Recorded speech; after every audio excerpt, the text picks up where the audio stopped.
Salim, seorang mahasiswa yang ditugaskan menjalani program KKN di sebuah desa terpencil, tak menyangka harus tinggal di rumah besar milik Juragan Beras, tokoh kaya desa yang dihormati sekaligus ditakuti. Sejak malam pertama, temannya Sulma mengalami kesurupan beruntun, dan suara auman misterius mulai terdengar dari dalam rumah. Kejadian aneh terus meningkat, hingga terjadi kesurupan massal yang membuat tim KKN dipulangkan lebih awal. Bagaimana kisahnya? Tonton dan simak cerita menarik dalam video berikut ini. Matahari belum sepenuhnya naik ketika Salim menginjakan kaki di tanah desa yang asing itu. Sepanjang perjalanan, jalanan kecil penuh kerikil dan pepohonan rindang menambah nuansa sunyi yang menggantung. Udara desa terasa lebih dingin dari perkiraan, seakan menyembunyikan sesuatu di balik anginnya yang tenang. "Selamat datang di desa," ujar Pak Burhan, kepala dusun, sambil tersenyum lebar. Namun Salim tak bisa mengabaikan tatapan kosong warga yang berdiri di kejauhan. Seolah ada sesuatu yang ingin mereka katakan, tapi urung. Salim adalah mahasiswa tingkat akhir dari Universitas Negeri Jatinegara. Ia terpilih sebagai ketua tim dalam program kuliah kerja nyata, KKN, tahun ini. Bersama 9 mahasiswa lain, termasuk Sulma, teman seangkatannya yang dikenal PK secara spiritual, mereka akan tinggal selama 40 hari di desa terpencil ini, menjalankan berbagai program sosial dan pemberdayaan masyarakat. Mereka menempati sebuah rumah tua milik seorang tokoh desa yang dikenal sebagai Juragan Beras. Rumah besar bergaya limasan itu terletak agak jauh dari pusat desa, dikelilingi pohon bambu dan sawah terbentang luas. Juragan Beras sendiri, pria parubaya dengan sorot mata tajam, menyambut mereka dengan ramah. Ia mengenakan sarung batik, kemeja putih, dan cincin akik besar di jari tengah. "Silakan anggap rumah ini seperti rumah sendiri. Tapi, mohon jangan masuk ke ruang belakang ya. Di sana tempat penyimpanan beras dan agak berantakan," katanya dengan senyum datar.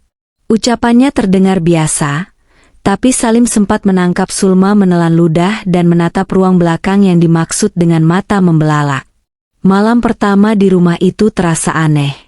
Setelah lelah membereskan barang dan membersihkan kamar masing-masing, mereka makan malam bersama di ruang tengah. Obrolan tentang rencana kerja dan kegiatan desa mengalir hangat. Tapi sesekali, suara ketukan kecil terdengar dari arah dapur yang gelap. Mereka pikir hanya tikus. Namun Sulma tidak ikut makan malam. Ia hanya duduk termenung di pojokan, memeluk lutut. Matanya terus mengarah ke langit-langit rumah. "Aku nggak tahu kenapa Sal," bisiknya ketika Salim menghampirinya. "Tapi sejak masuk rumah ini, rasanya kayak, napas tuh berat. Ada yang nempel di leherku." Salim mencoba menenangkannya. "Mungkin cuma kecapean. Perjalanan tadi jauh kan?" Tapi malam belum selesai bicara. Sekitar pukul 2 dini hari, Salim terbangun oleh suara jeritan. Ia berlari keluar kamar dan menemukan Sulma mengamuk di ruang tengah. 3 teman perempuan lain berusaha menahannya. Tapi Sulma terus meronta, matanya merah, dan suaranya berubah berat seperti pria dewasa. "Pergi. Kembali kalian. Kembali." Salim tercekat. Ini bukan hal yang bisa dijelaskan dengan logika biasa. Juragan Beras datang tak lama kemudian, mengenakan kain hitam di bahunya. Ia hanya berdiri di ambang pintu dan menatap Sulma tanpa berkata sepatah kata pun. Entah bagaimana setelah beberapa menit, Sulma pingsan begitu saja. "Kalian jangan khawatir. Sulma lelah saja. Besok juga baikan," ucap Juragan, masih dengan nada datar. Keesokan paginya, suasana kembali seperti biasa. Tapi yang ganjil, Sulma tidak ingat kejadian semalam, bahkan mengaku mimpi duduk di atas tumpukan beras sambil menangis. Salim berusaha bersikap normal dan menyemangati kelompoknya untuk tetap semangat mempersiapkan program mereka. Namun sejak kejadian itu, suasana rumah terasa makin berat. Angin malam seperti membawa bisikan. Dan meskipun tak ada hewan ternak di sekitar rumah itu, suara kukuruyuk ayam dan auman samar sering terdengar menjelang subuh. Malam kedua, Salim mendengar langkah kaki menyeret dari arah dapur. Ketika ia mengintip, tak ada siapapun. Tapi bau kemenyan dan tanah basah memenuhi udara. Saat ia kembali ke kamar, ia mendapati tapak kaki berlumpur di ubin menuju jendela kamar Sulma. Dan di jendela, sesosok bayangan berdiri memandangi mereka dari luar. Tinggi, kurus, dan berambut panjang. Matahari pagi menyusup melalui celah anyaman bambu di jendela rumah juragan beras. Suara ayam berkokok bersahutan. Meski Salim merasa janggal, di sekitar rumah itu tidak ada kandang ayam. Ia keluar kamar sambil mengusap wajah. Matanya masih menyimpan rasa cemas dari kejadian malam sebelumnya. Di ruang tengah, Sulma sudah duduk dengan mata sembab. Ia menunduk, sesekali mengelus tangan sendiri. "Aku nggak ingat apa-apa," katanya pelan ketika Salim menanyakan keadaannya. "Yang penting sekarang kamu istirahat, Sul. Nggak usah terlalu dipikirin."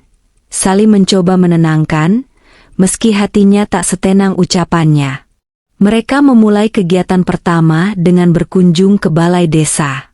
Beberapa warga, sebagian besar laki-laki parubaya menyambut mereka dengan sopan, namun tatapan mereka tetap terasa kosong. Seolah-olah mereka menyembunyikan sesuatu, bukan karena enggan, tapi karena takut. Salah satu warga, Pak Rohim, menatap Salim dalam-dalam ketika memperkenalkan diri. "Kalian nginep di rumah juragan ya?" "Iya, Pak." Beliau yang tawarkan tempatnya.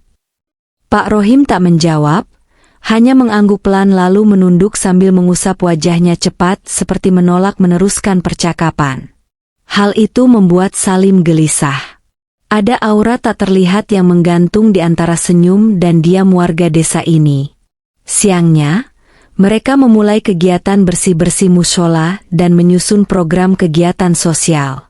Semuanya berjalan normal, hingga Sulma kembali terlihat pucat dan berkeringat dingin. "Aku ngerasa ada yang ikut dari rumah tadi," gumamnya pada salah satu teman, Inar, saat mereka menyapu halaman. Dia tinggi, kulitnya kayak dibakar, dan matanya merah. Dia berdiri di pojok mushola. Inar langsung menjerit. Salim menghampiri mereka cepat, dan mencoba menenangkan suasana. Tapi Sulma kembali kesurupan. Kali ini ia tak banyak bergerak, hanya menangis sambil berkata lirih. Dia marah, kalian ambil tempatnya. Setelah beberapa menit, Sulma pingsan. Salim memutuskan membawanya pulang ke rumah juragan beras. Ketika tiba di rumah, juragan sudah berdiri di teras seperti sudah tahu apa yang terjadi. "Tak semua tamu disukai penunggu," ucapnya pelan sambil menyuruh mereka membawa Sulma ke dalam. "Penunggu apa maksudnya, Pak?" tanya Salim, mencoba bersikap sopan.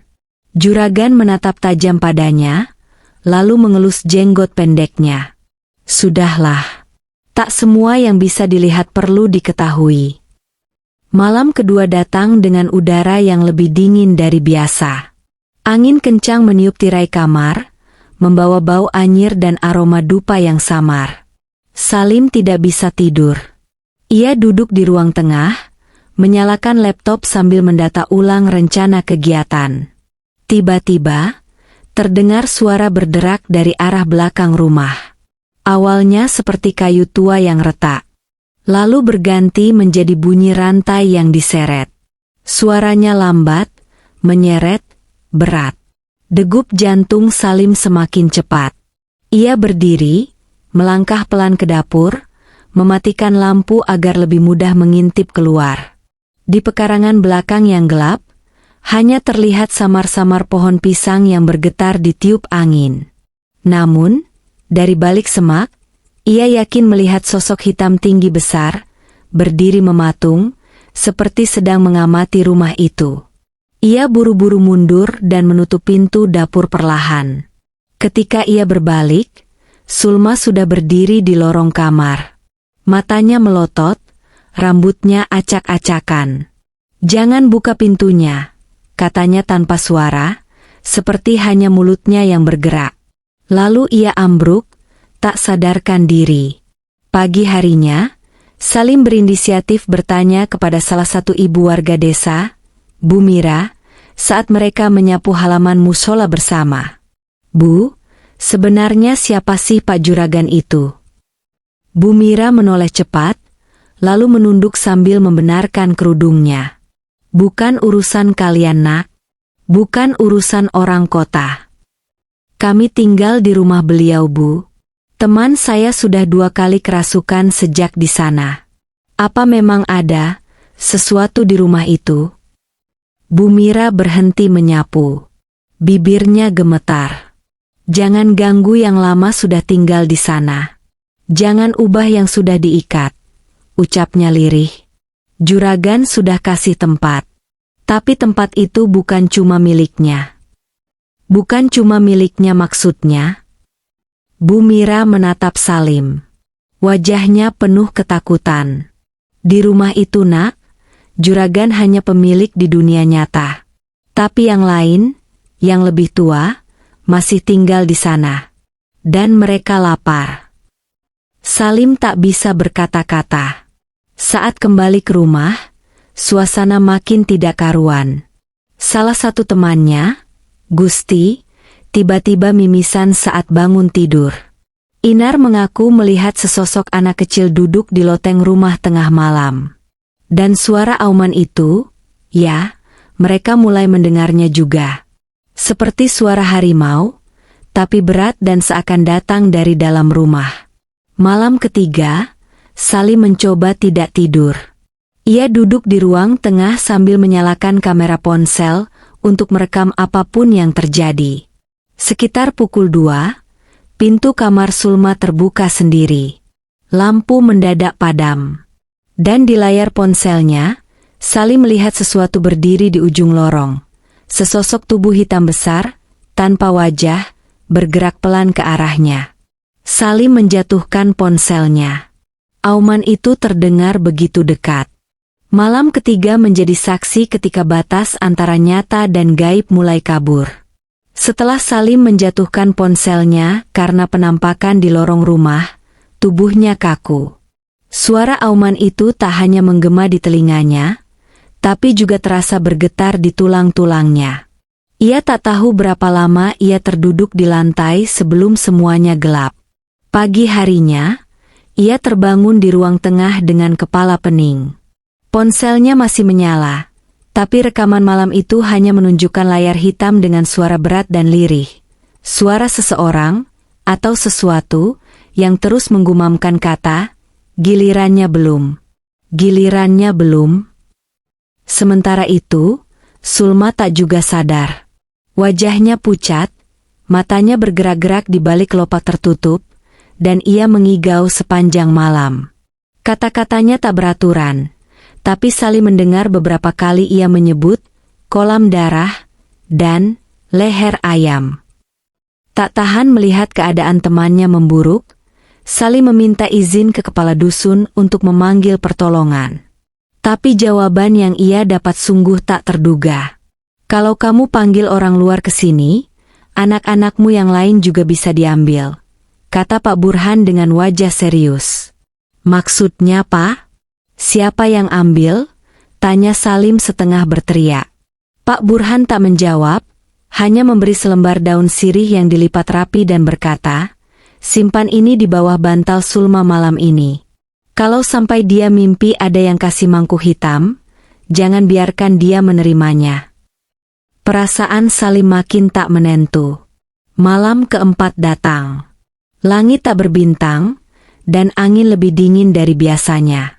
Salim meletakkan daun sirih di bawah bantal Sulma dan duduk di sisi tempat tidurnya sambil membaca doa-doa yang dihafalnya. Teman-teman lain juga berkumpul di ruang tengah, tak ada yang berani tidur. Tepat pukul 2 dini hari, Sulma mendadak bangun, bukan dengan perlahan, tapi seolah ditarik dari tidurnya. Tubuhnya tegak, mata terbuka lebar, dan tangannya gemetar hebat. Dia datang, katanya lirih. Siapa Sulma? Tanya Salim panik. Aku sudah tolak mangkuk itu. Tapi dia marah. Dia bilang aku bukan yang dia mau. Tiba-tiba tubuh Sulma tersentak dan jatuh ke lantai, menggeliat seperti orang kejang. Teman-teman lainnya menjerit. Inar mulai menangis, sedangkan Gusti mencoba menahan tangan Sulma yang mulai mencakar dirinya sendiri. Dari luar rumah, terdengar suara lolongan panjang. Bukan lolongan anjing, tapi seperti harimau, atau lebih tepatnya, suara makhluk besar yang terluka dan marah. Masya Allah, ucap Salim lirih. Tanpa diduga, lampu rumah padam. Gelap total. Suasana menjadi kacau. Dalam gelap terdengar jeritan, bukan hanya dari Sulma, tapi dari dua orang lain yang tiba-tiba ikut kerasukan, Reza dan Lintang. Mereka berdua menjerit-jerit sambil tertawa dengan suara parau yang sama. Banyak dari kalian yang kosong. Banyak dari kalian yang belum ditumbalkan.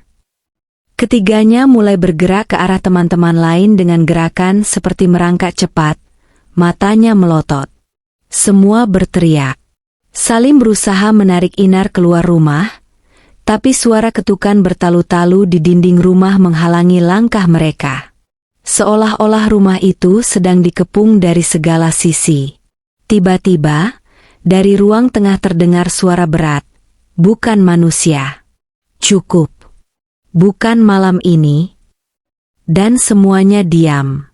Ketiga mahasiswa yang kerasukan langsung terkulai. Lampu menyala kembali. Seolah tidak pernah terjadi apa-apa.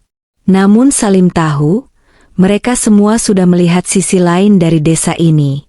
Dan apa yang mengintai dari balik kegelapan itu nyata adanya.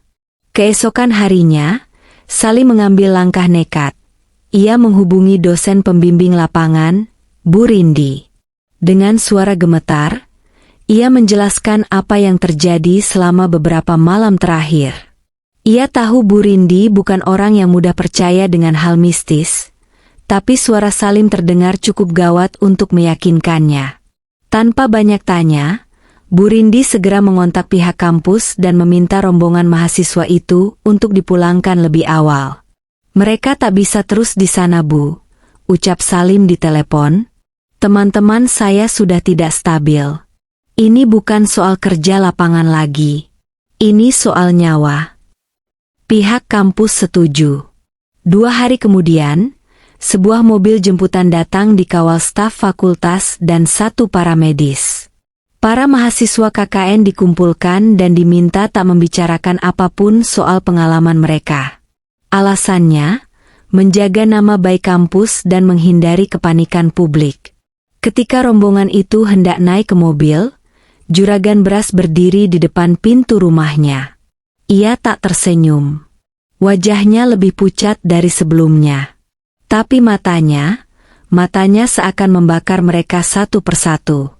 Sampai bertemu lagi, dimanapun takdir membawa kalian, katanya pelan. Salim menatap ke arah rumah besar itu untuk terakhir kalinya. Angin berhembus melewati celah pohon bambu. Dan entah dari mana, suara auman itu terdengar lagi, pelan, berat, dan menggema dari dalam rumah. Mereka meninggalkan desa itu dengan tubuh utuh. Tapi jiwa mereka, tak semuanya pulang dalam keadaan yang sama. 2 hari setelah kejadian mengerikan malam itu, rombongan KKN akhirnya dipulangkan. Mobil kampus melaju meninggalkan jalanan desa berbatu, membelah ladang dan pohon-pohon besar yang tampak lebih kelam dari biasanya. Semua diam. Tak ada percakapan hangat, tak ada tawa. Hanya detak mesin dan suara embusan napas resah. Salim duduk di kursi dekat jendela. Pandangannya kosong, tertuju ke belakang, ke arah desa yang perlahan menghilang dari pandangan. Rumah besar juragan beras menjadi titik terakhir yang ia lihat. Di berandanya, si juragan masih berdiri tegak, seolah mengantar mereka, atau mungkin melepas mereka dari sesuatu yang lebih buruk. Selama perjalanan, Sulma terus menatap lantai mobil. Wajahnya pucat, matanya kosong. Ia belum sepenuhnya pulih. Teman-teman lain juga terlihat trauma. Reza dan Lintang yang ikut kerasukan 2 malam sebelumnya bahkan sempat dibawa ke UGD setibanya di kota, karena mengalami demam tinggi dan kejang-kejang. Setelah sampai di kampus, tim KKN diminta membuat laporan resmi. Tapi semua sepakat untuk menyederhanakan kisah mereka. Tidak ada catatan soal auman, kesurupan, atau ritual gaib di rumah juragan. Yang ditulis hanyalah, kondisi lapangan tidak mendukung secara kesehatan dan keselamatan. Salim menutup laporan itu dengan tangan gemetar. 3 minggu berlalu. Kegiatan kampus berjalan seperti biasa, tapi Salim merasa hidupnya berubah. Malam-malamnya dipenuhi mimpi buruk. Dalam mimpinya, ia selalu berdiri di tengah rumah juragan. Di sekitarnya, semua teman-temannya menangis dalam diam, duduk bersila di atas lantai penuh darah. Di langit-langit rumah, tergantung sosok hitam raksasa yang perlahan turun ke arahnya. Aumannya menghentak jantung. Setiap bangun tidur, keringat dingin membasahi tubuhnya. Ia bahkan beberapa kali menemukan tanah basah dan bekas jejak kaki berlumpur di lantai kamar kosnya. Ia tak pernah cerita pada siapapun. Bahkan kepada Sulma yang kini sudah pinar kampus diam-diam. Gadis itu tak pernah menghubunginya lagi. Ia seakan menghilang dari kehidupan Salim, mungkin sengaja. Sementara itu, beberapa teman KKN lainnya juga menunjukkan perubahan. Gusti sering terlihat linglung di kampus, duduk diam berjam-jam tanpa bicara. Inar dilaporkan pernah pingsan di lorong fakultas setelah melihat sosok berjubah hitam di dekat kantin. Salim mulai merasa bahwa mereka tak benar-benar bebas dari desa itu. Seolah sesuatu ikut pulang bersama mereka, sesuatu yang tak kasat mata namun selalu mengawasi dari sudut-sudut gelap kehidupan mereka. 6 bulan kemudian, Salim mendengar kabar dari seniornya di kampus. Sebuah kelompok KKN baru akan dikirim ke desa yang letaknya bersebelahan langsung dengan desa tempat mereka dulu menjalani program. Salim panik. Ia mencoba memperingatkan adik tingkatnya, Masta, yang ikut rombongan baru itu. Lo tahu nggak, di desa sebelah, banyak yang bilang ada praktik klinik. Rumah juragan di sana, bukan tempat biasa. Masta hanya tertawa kecil. Ah, Bang Salim lebay. Itu desa sebelah kok, bukan tempat kita. Lagian cerita kayak gitu banyak. Jangan parno ah. Salim menghela napas, tak ingin memaksa. Tapi hatinya tak tenang. Ada firasat buruk yang tak bisa diabaikan. Suatu malam, Salim dikejutkan oleh telepon dari nomor tak dikenal. Bang Salim, ini Masta. Suara di seberang terdengar panik. Kenapa Mas? Saya di desa. Tapi malam ini kami dengar suara auman dari arah bukit, dan beberapa warga bilang, itu suara dari rumah sebelah desa kami. Mereka bilang, rumah juragan itu sekarang sering mengeluarkan cahaya merah dari atapnya. Salim tak bisa menjawab. Bang, bener nggak sih cerita abang dulu? Soal rumah itu? Salim menutup matanya. Wajah Sulma, rumah tua itu, auman, dan kata-kata Pak Burhan berkelebat di kepalanya. Kalau bisa, segera keluar dari sana Mas, katanya dengan suara lirih. Jangan tunggu gilirannya datang. Telepon terputus. Dan di kejauhan, seperti gema dalam pikirannya sendiri, Salim kembali mendengar suara itu. Auman panjang, berat, dan seolah datang bukan dari dunia ini. Setelah menerima telepon dari Masta malam itu, Salim tak bisa tidur. Matanya terus menatap langit-langit kamar, pikirannya berkelana ke masa lalu, ke hari-hari penuh teror di rumah juragan beras yang kini bahkan warga setempat enggan sebut namanya. Semakin ia mencoba melupakan, semakin dalam semuanya menggali luka dalam jiwanya. Besok paginya, tanpa pikir panjang, Salim menghubungi Inar. Inar, kamu sempat mimpi aneh lagi nggak setelah kita pulang dari KKN? Di ujung telepon, suara Inar terdengar lambat dan berat. Kamu juga ya? Aku pikir aku sendiri yang masih terganggu. Ternyata, Inar juga terus mengalami mimpi buruk yang sama.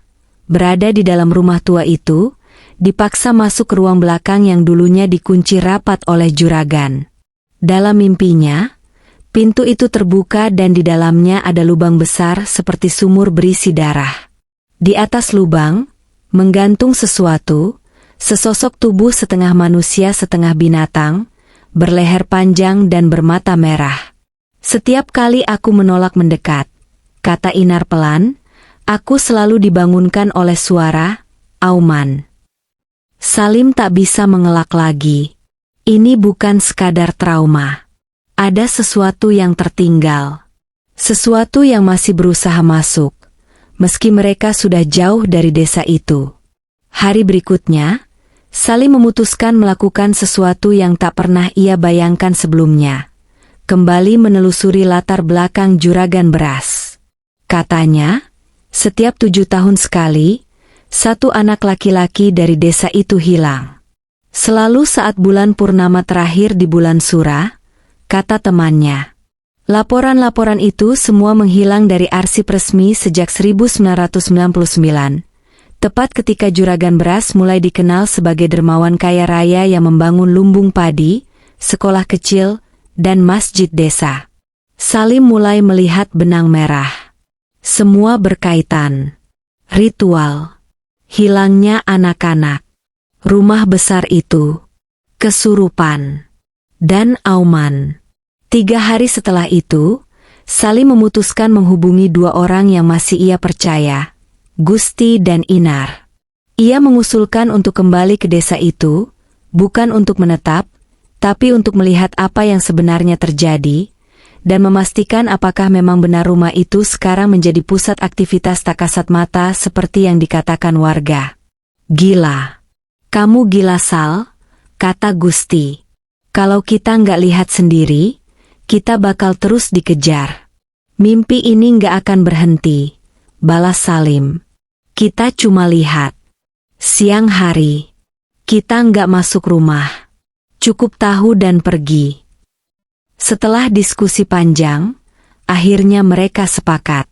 3 tahun sudah berlalu. Mereka bukan anak-anak KKN yang polos dan naif seperti dulu. Mereka datang bukan sebagai tamu, tapi sebagai saksi masa lalu yang belum selesai. Mereka tiba di desa itu pada siang hari. Desa tampak lebih sepi dari biasanya. Tak ada anak-anak bermain di lapangan. Warga yang melihat mereka langsung menutup pintu rumah. Suasana seperti menyembunyikan rasa takut yang mendalam. Salim mendekat ke dinding rumah, lalu mengelilinginya.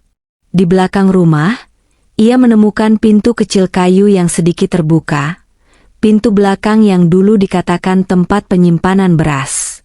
Jangan, Sal, seru Gusti, tapi terlambat. Salim sudah membuka pintu itu. Di baliknya, bukan ruangan beras, tapi tangga batu menurun ke ruang bawah tanah. Gelap, sunyi, dan sangat dingin. Salim menyalakan senter dari ponselnya. Tangga itu tampak seolah tak pernah diinjak selama bertahun-tahun, namun anehnya, tidak berdebu sama sekali. Kita nggak masuk, ucap Salim akhirnya. Tapi ini cukup. Ini bukan rumah biasa. Ini tempat ibadah, untuk sesuatu yang lebih tua dari manusia.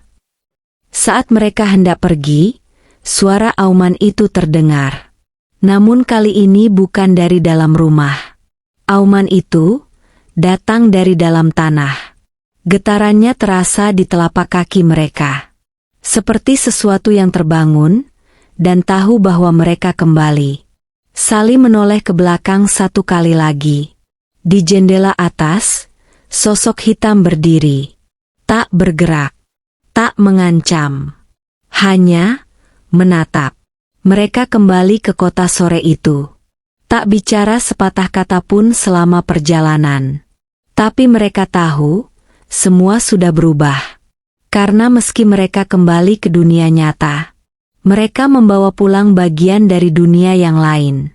Waktu terus berjalan.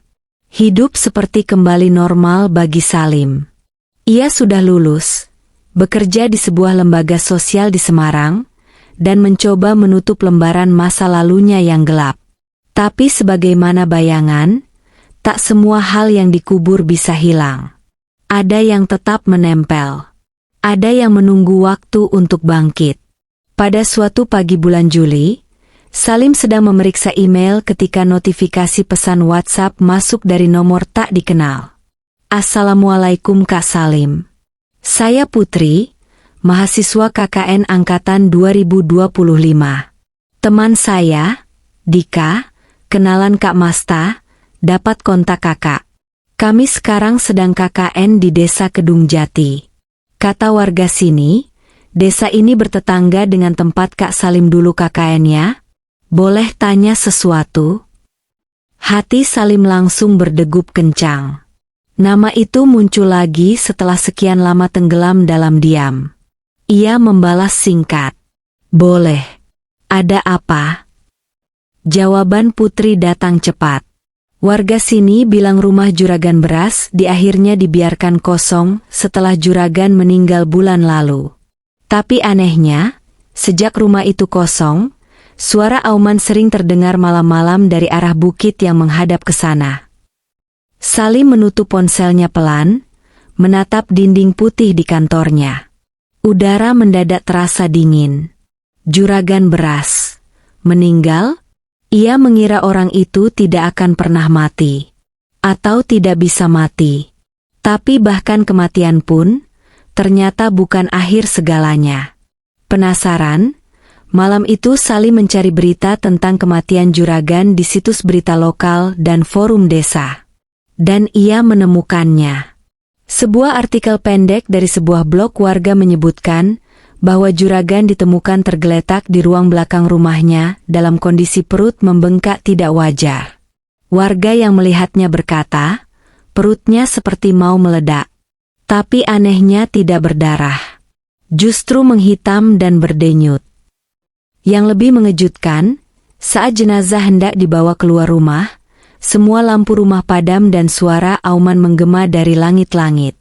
Seorang warga bahkan pingsan di tempat, karena mengaku melihat sesosok tubuh tinggi besar dengan wajah terbakar berdiri di balik jendela. Sejak pemakamannya, rumah itu dibiarkan kosong. Namun suara rantai, auman, dan tangisan bayi masih sering terdengar dari dalam. Dalam blog itu, salah satu warga menulis, "Kami percaya juragan bukan meninggal biasa. Ia membawa sesuatu yang harusnya tidak ia simpan terlalu lama. Sekarang, rumah itu menjadi tempat yang tidak boleh didekati." Salim kembali merasakan getaran di dalam dadanya yang dulu hanya ia rasakan saat berhadapan dengan sesuatu dari luar nalar. Ia pun mencoba menghubungi Masta, adik tingkat yang dulu sempat KKN di desa sebelah. Telepon disambut dengan suara berat dan parau. "Bang Salim?" "Masta? Kamu kenapa suaranya begitu?" "Sakit bang. Sejak balik dari KKN 3 minggu lalu, saya nggak bisa tidur. Tiap malam saya mimpi masuk rumah itu. Tapi sekarang, di mimpinya, juragan yang manggil saya." Salim diam. Ia ingin menenangkan Masta, tapi tak tahu harus bicara apa. "Bang," suara Masta makin pelan. "Kak Putri pernah mimpi juga. Dia bilang, suara itu bukan juragan, tapi sesuatu yang pakai tubuh juragan dulu sebagai wadahnya." Seketika, punggung Salim merinding. Ia teringat saat juragan berdiri di depan pintu rumah 3 tahun lalu dan berkata, "Sampai bertemu lagi, dimanapun takdir membawa kalian." Keesokan harinya, Salim mendatangi Inar. Mereka bertemu di sebuah kafe kecil yang sepi. Setelah berbincang singkat, Inar mengaku juga pernah dengar kabar itu. "Aku sempat hubungi warga lama di desa," katanya.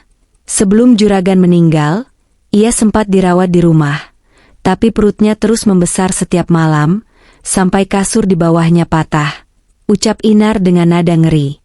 Dan, setiap malam terakhir sebelum meninggal, dia berbicara dengan seseorang yang tidak terlihat. Salim hanya mengangguk pelan. "Kita harus kembali ke Sananda." "Apa? Kamu gila?" "Bukan untuk masuk. Cuma untuk lihat. Aku cuma perlu tahu, apa itu masih di sana, atau sudah pindah ke tempat lain." Inar menatap Salim dalam-dalam. Ia tahu, bukan rasa penasaran yang mendorong Salim, tapi panggilan. Sebuah panggilan yang sudah terlalu lama mereka tolak. 2 hari kemudian, mereka tiba kembali di desa. Desa itu lebih sunyi dari sebelumnya. Tanpa suara ayam. Tanpa anak-anak kecil. Semua orang menunduk ketika Salim dan Inar lewat. Mereka tak menyapa. Hanya menatap dengan mata penuh ketakutan. Rumah juragan beras kini terlihat seperti bangkai tua. Jendela-jendelanya retak. Atapnya mulai ambruk sebagian. Tapi dari luar, tercium aroma dupa yang masih segar. "Siapa yang masih beri sesajen?" gumam Inar. Salim hanya menggeleng. Di bawah teras, mereka menemukan jejak kaki mengarah ke pintu rumah. Jejak berlumpur, tapi bukan jejak manusia. Jejak itu hanya memiliki 3 jari panjang dan dalam, seperti cakar. Dari dalam rumah, terdengar suara gesekan rantai. Lalu, auman. Namun kali ini berbeda. Lebih berat. Lebih dalam. Dan, lebih dekat. Inar mundur perlahan. "Sal, kita harus pergi." Tapi Salim terpaku. Matanya tertuju ke bagian atas rumah. Di sela genteng yang pecah, sepasang mata merah menatap mereka. Tidak bergerak. Tidak mengedip. Ia sadar, mereka sudah terlambat. Auman itu menghentak jiwa. Bukan hanya suara, tapi getaran, tekanan, dan rasa takut purba yang menyusup sampai ke tulang. Salim menatap tajam ke arah genteng yang retak, tempat sepasang mata merah menyorot balik padanya. Tak ada penjelasan logis. Tapi ia tahu, itu bukan juragan. Bukan manusia. Bukan makhluk yang bisa dikurung oleh waktu. "Salim, ayo," teriak Inar sambil menarik lengannya. Salim tersadar. Mereka berdua lari, menuruni jalan setapak desa yang mulai diselimuti kabut tipis. Angin menerpa wajah mereka. Dan di balik angin itu, terdengar suara berbisik, samar tapi jelas. Belum waktunya selesai. Beberapa hari setelah kembali ke kota, Salim jatuh sakit. Tubuhnya panas dingin. Dalam tidurnya, ia terus melihat mimpi yang sama. Sebuah lubang besar di bawah rumah juragan, di mana sosok-sosok tanpa wajah berdiri melingkar, menyanyikan mantra dalam bahasa yang tak ia mengerti. Di tengah lingkaran, seseorang berdiri, tubuh juragan, tapi dengan kepala seperti binatang buas, menatap langsung ke arahnya. Inar, yang sempat menjenguk, juga bercerita bahwa ia kini sering mendengar suara rantai dan derap langkah berat di lantai apartemennya, padahal tinggal di lantai 3. "Aku ngerasa kita nggak pernah benar-benar keluar dari rumah itu, Sal," katanya saat duduk di samping ranjang Salim. Salim menatap langit-langit. Bukan rumahnya yang menyeret kita, tapi penjaganya. Inar menoleh. "Penjaga? Dulu aku pikir juragan itu pemuja kekuatan gaib. Tapi mungkin lebih dari itu. Mungkin dia adalah wadah atau perantara. Keesokan harinya, Salim pergi ke perpustakaan daerah untuk mencari naskah-naskah tua tentang ritual tanah Jawa. Di sana ia bertemu Pak Prasetyo, seorang pustakawan yang sudah 30 tahun menyusun manuskrip dan tulisan kuno. Setelah Salim menceritakan apa yang ia alami, Pak Prasetyo tak langsung tertawa atau menolak percaya. Sebaliknya, ia mengangguk pelan dan menarik sebuah buku usang dari rak. Dulu di kawasan itu, dikenal satu aliran ilmu hitam bernama Tumbal Wiaga, ilmu pesugihan yang menumbalkan nyawa-nyawa muda secara bertahap demi memperpanjang kemakmuran dan hidup pemiliknya, kata Pak Prasetyo. Yang menarik, lanjutnya, ritual ini tak dilakukan sendirian. Biasanya ada satu makhluk gaib yang menjadi pelaksana sekaligus penjaga ikatan. Disebutnya, jaga imah, penjaga rumah. Ia tak bisa pergi meski tuannya mati. Karena yang mengikat bukan manusia, tapi tanah, darah, dan sumpah. Salim membeku. Jadi, juragan itu bisa jadi hanya perantara terakhir. Sebelumnya pasti sudah ada yang lain. Dan saat dia mati, makhluk itu tetap tinggal, mencari tubuh baru untuk dijadikan wadah berikutnya.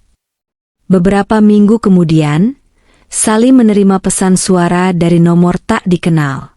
Suaranya gemetar dan cepat, dari Masta. Bang, tolong kasih tahu kampus. 2 orang teman saya menghilang. Kami cuma lihat pintu rumah itu terbuka, dan ada suara yang manggil dari dalam. Kami pikir cuma suara, tapi sekarang 2 dari kami nggak balik. Warga juga nggak mau bantu cari. Mereka bilang, yang hilang sudah dipanggil pulang. Suara dalam pesan itu berhenti. Lalu, hanya terdengar napas berat, dan suara rantai diseret. Salim menghubungi kampus, mencoba mengabarkan semuanya, tapi tak ada yang benar-benar percaya. Semua dianggap histeria biasa atau bumbu cerita mistis mahasiswa. Ia tahu, tak akan ada yang mau mendengar kebenaran utuh. Akhirnya, Salim menulis semua yang ia alami dalam bentuk catatan pribadi. Bukan untuk diterbitkan, bukan untuk dibagikan. Hanya untuk meninggalkan warisan cerita, jika suatu hari nanti ada orang lain yang mengalami hal yang sama. Di halaman terakhir, ia menulis, penjaga itu tak bisa pergi. Ia tak butuh rumah. Ia butuh tuan. Dan kalau rumah itu dibiarkan kosong terlalu lama, ia akan keluar dan mencari. Beberapa bulan kemudian, seseorang membaca buku catatan itu di ruang arsip kampus.